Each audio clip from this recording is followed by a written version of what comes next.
इस वक्त जो गवर्नमेंट की GDP की ग्रोथ है वो 3.9 है, ऑलमोस्ट 4% पे है।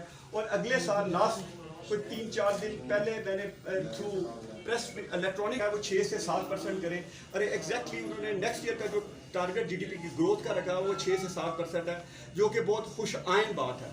जिस तरह से गवर्नमेंट तमाम जो फैक्टर्स ले रही है, मुझे इंशाल्लाह यकीन है कि हम अपना जो इनकम FBR का भी जो टैक्स का हदफ है उसको भी पूरा करेंगे, और इसके साथ साथ जो GDP की ग्रोथ है 6 से 7% उसको भी पूरा करेंगे।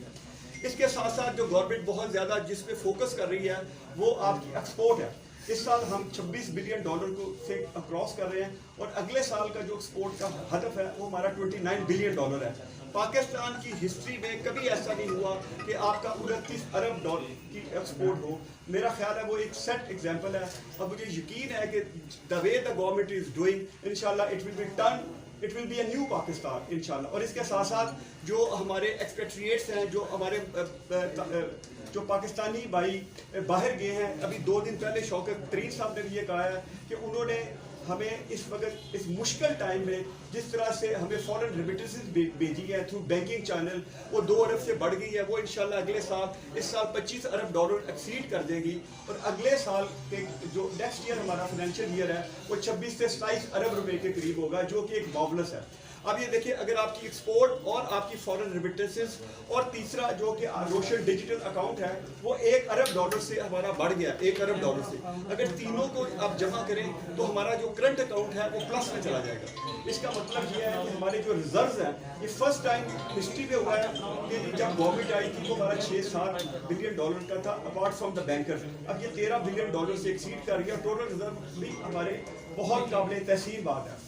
मैं अपने ऑन बिहाफ ऑफ गुजारिश है, अभी क्योंकि स्पीच ऑन है, मैं हमने तमाम बिजनेस कम्युनिटी ने गवर्नमेंट को ये गुजारिश की है कि जो हमारा कंस्ट्रक्शन सेक्टर है जिसकी एमनेस्टी जून 2021 को ख़त्म हो रही है, बराए मेहरबानी इसको एक्सटेंड कर लिया जाए, क्योंकि पिछले 2 माह से जिस तेज़ी से कोविड ने जिस तरह से फैला है उस तरह से वो बिजनेस एक्टिविटीज़ नहीं हो पा रही जो हम एक्सपेक्ट कर रहे थे।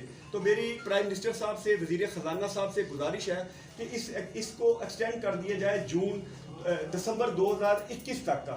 उससे रिजल्ट ये निकलेगा कि जब आप कंस्ट्रक्शन इंडस्ट्रीज़ को एमनेस्टी देते हैं तो इसके लगभग जो आपके साथ अलाइड इंडस्ट्री 100 के करीब हैं वो भी आपको गेयर अप और बूस्ट होती है, जिससे आपकी जो इकोनॉमी है और जो पैसा है वो डाउन द लाइन जाता है, जिससे आपकी एम्प्लॉयमेंट में इजाफा होता है, और जो गरीब तबका है, जो दिहाड़ीदार तबका है, डेली वेज का तबका है, उनको इससे बहुत फ़ायदा होता है। तो मुझे इस चीज़ का बड़ा यकीन है कि गवर्नमेंट इससे हमारी जो रिक्वेस्ट है इसको कंसीडर करेगी और जो कंस्ट्रक्शन पे भी रिलीफ देगी। इसके साथ साथ गवर्नमेंट ने बड़ा कैटेगोरिकली कहा है कि हम FBR के अंदर इस्लाहात लेके आएंगे, हम इसको बहुत आसान कर देंगे, और मैक्सिमम जो चीज़ हम करेंगे वो IT से फ़ायदा उठाएंगे, IT के थ्रू चीज़ों को कंट्रोल करेंगे।